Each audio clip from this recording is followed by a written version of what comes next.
Magandang araw po sa inyong lahat. Si Makatang Tambay po muling nagpupugay na ang puhunan mga logic lang ng buhay. At saan man sulok kayo ng Pinas naroroon, sumari ng pagpapala sa araw na to.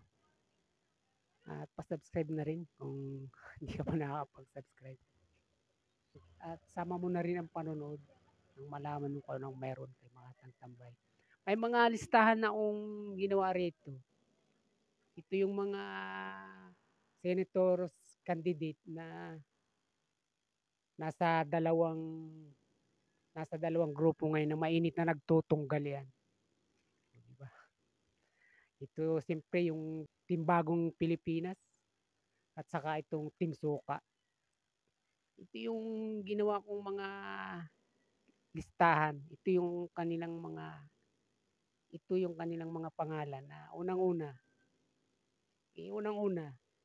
pag-uusapan natin dito kung sino ang mga hindi makakatikim ng panalo sa mga kandidatong ito ngayong darating na midterm election. At ito naman humihingi ako ng paumanhin dun sa mga siyempre masasagasaan. Ito naman ito aking mga pananaw at opinion. At ito yung talagang mangyayari. Promise. O, diba? Sa isang mapagkakatiwalaang mga pahayag, doon natin ito kinuha at may katotohanan ito. Ito yung magaganap, ito yung itinakda. O ayan na. O sa Timbangong Pilipinas, ito sila. O. Siyempre, ito si Erwin Tulfo, si Lito Lapid, o mga kilalang mga personalidad dito, o, di ba? Si Mong Revilla, Cayetano, Soto, mga apelyido na lang para maikli, Binay, at Bintulpo. O, dalawa na yan, dalawa yung tulpo natin. Lacson, at siyempre yung ating idol, si Manny Pacquiao, Villar, Castro, Congresswoman Franz Castro, at saka ito si Willie Villami, si Amy Marcos. Pero itong dalawa, si Castro at si Willie, ito yung bigyan ng jacket yan, hindi ito kasama. Independent ito. Anyway, ito yung sa naman sa Team Soka. Senator Go, Senator De La Rosa, Attorney Vic Rodriguez, Bundok, Attorney Hinlo, Attorney Lambino at si Congressman Marcolita. At nasamahan ito ng dramatic actors na veterano si Philip Salvador at siyempre si Pastor Kibuloy.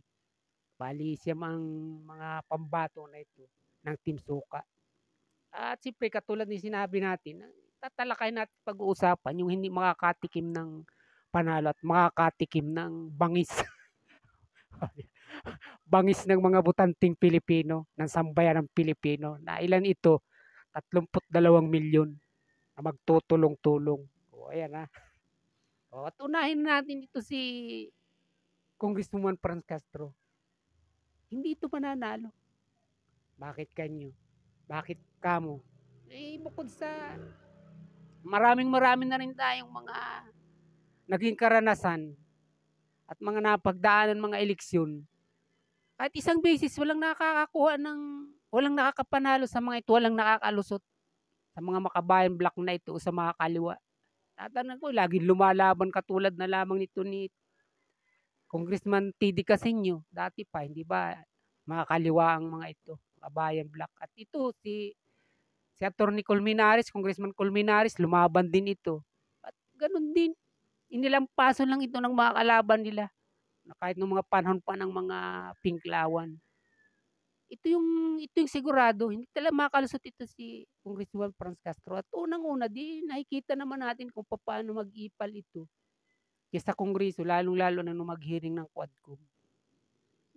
Parang kumbaga, sila na yung makakaliwa, sila na yung lumalaban sa gobyerno. Ang gusto pa nilang ibaon at idin at bigyan ng kasalanan. At ipinapakuntim pa nga yung mga nasa gobyerno. Hindi ba? Malinaw-liwanag na nakikita natin yan. Hindi ito mananalo. Sigurado yan. O at itong bilang pangalawa, hindi ito makakatikim ng panalo makakalusot. Ito si Idol Manny Pacquiao. O bakit natin ito nasasabi? Kasi si Idol Manny Pacquiao, siya naman ay alam na alam naman natin na talagang siya idol lamang natin siya sa larangan ng boxing, pero hindi sa larangan ng politika. Kasi nga nakikita natin yung kanyang mga pagkakalat na kaagad at yung mga inilalantad niyang karakter na isang ipal na politiko rin naman. Bakit kamo? Alam na alam nating lahat, lalo na kung halimbawa kasing katulad ko na rin kayo, ang mga estado sa buhay o yung edad.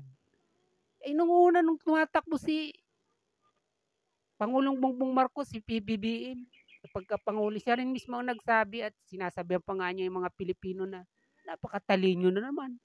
Kung ibubuto ninyo ang korupsyon na trilyon, bilyon-bilyon ang ninanakaw sa atin. O hindi ba? At ang tinutukoy nga nito ay yung tumatakbo dati pa na si Pangulong Bongbong Marcos at siya tumatakbo rin noon bilang Pangulo. Yun nga lang, di na sila at siya, hindi talaga siya makakalusot di ba? At dito nakikita natin na nag-iiba yung kanyang tono. O ngayong panahon na ito, pagkatapos nasabihin niya yung mga bagay na yan, isa rin yung pumupuri ngayon ang panahong ito at naroon na kaya siya ngayon sa timbangong Pilipinas. Siya rin ang pumupuri kay Marcos na ito hindi kurap. Pero siya nagsabi dati na kurap ito na pag ibinuto nga ninyo, hindi kayo matalino. Yun yung hamon pa niya noon, di ba? Sinasabi na niya ngayon na saan ka nakakita na kurap? Samantalang maunlad yung ekonomiya sa panahong ito. Kung kurap, hindi sana mataas yung antas ng ating ekonomiya dito sa Asia. Nasabi nga niya, daig pa nga natin yung pag-unlad ng ekonomiya ng China at ng Amerika. Nakita nyo na. Hindi mananalo ito. Maniwala ka, hindi ito makakalusot. At sino pa? Ito si Tito Sin. Tito Soto. Di ba? Tinanong nga nung, kasi ako, natatanda, ang tagal na nakaupo ito sa Senado, pero wala naman itong ginawa, wala kang matandaan ba? Hindi ba dapat kung mayroong isang senador, dapat mayroong maalala yung tao na nagawa man lang o legacy mo, lalo na sa mahabang panahon. Isang halimbawa, tingnan nyo na lang si Senator Bongo. Isang termino pa siya, pero ang maalala mo sa kanya, yung mga pinatayo niyang mga malasakin center o yung mga ospital na mga libre.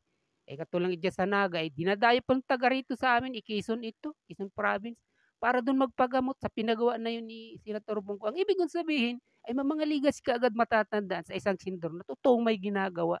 Yun ang pinupunto ko. At tinanong nga siya ng isang reporter dito o in-interview sa isang station, TV station. Tinanong nga siya, ano pa ba ang dahilan at nais pa ninyong magbalik sa Senado? Ang sagot lang niya rito alam ko may maiaambag pa ang pagiging dalubhasa ako o pagiging veterano ko. Siyempre, veterano may tuturing sa tagal na nga naman niya. Sana mabakas niya rito sa sa pagsasalita na ito, pagtatanong ng angkorman na ito, na parang nagsasawa na sa kanya. Tama, ganun nga talagang nangyayari. Ganun din ang basa natin unang tao. Ganun din ang nagiging pagtingin sa kanya. Nakasawa na. Ang ibig sabihin sa mga salita, pagbigyan naman niya yung iba. Hindi talaga ito makakalusot. Maniwala kayo. Hindi ito mananalo. At sino pa? Si Willie Rebillame. Ulit ko sabi ko nga pamanin dahil baka may masasagasan ako rito. Baka naman yung mga nambaba sa akin maglitawan. Bakit naman puro mga sikat yung sinasabi mong hindi makakalusot? Sino ka ba para magsabi nito? Walang pakialmanan. Kanya-kanya tayo di ba? At bakit hindi ito makakalusot? Nasabi ko, bakit sinasabi natin na hindi ito mananalo? Wala ito makakamit na tagumpay sa larangang ito ng politika na nais niya ngayong tahakin. Tingnan nyo naman, lumalabas na kaagad yung kanyang kawalan talaga ng magagawa o yung anong maiambag niya sa pagiging politiko kung magiging senador siya at mananalo. Tinanong siya ng isang reporter kung ano raw ba yung maaaring batas na magagawa niya na makakatulong sa tao. Ibinilta lang niya yung tanong. Sabi niya dun sa reporter, ikaw ba, ano ang gusto mong batas na gawin ko? Nakita niya. Siya yung tatakbo, hindi siyang gumawa. Siya mag-isip ko anong batas magagawa niya para makatulong. At sabi nga niya, hindi ba yun yung kanyang mga naratibo, yun yung kanyang punan, yung tulungan yung mahihirap. Kasi nga hinango niya ito sa segment ng kanyang programa na bigyan ng jacket yan, tulungan yung mahirap. Totoo naman yun. Kaya nga siya diyan sumikat at diyan siya nakilala. Pero pag sa usapin ng senador na, siyempre batas na yung ginagawa dito, hindi ito mananalo kung ganito yung kanyang mga nagiging karakter. At isa pa, lumilitaw na kagad yung kanyang pagkabalimbing dito. Dahil hindi ba sa Maisog Rally napanood natin siya na nagsasalita nga siya ron na namigay rin siya ng jacket. Ibig sabihin, dati nasa Duterte yung panig. Ngayon, alam natin, iba na yung kanya pinapaningan. Nararamdaman natin. At sinasabi niya rin mismo. O paano ito mananalo? Sige nga, sabihin nyo nga sa akin na mali ito. Hindi makakalusot si Willer Villame, promise. O at sino pa ito? Ito pa si Senator Tolentino. O di ba? Si Francis Tolentino.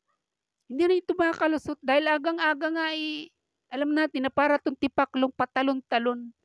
Saka kung saan kitang-kita natin katulad ng mga trapo na pag alam niya lulubog na yung barko na kinakapitan niya, sinasakyan niya, tatalon na ito at lipat dun sa nakalutang. Kumbaga inuuna niyang isave yung kanyang sarili, yung buhay niya. Wala na, hindi na tayo makakilala. Talo-talo na tayo pag ito na ang usapan, lulubog na yung barko mo, di ba?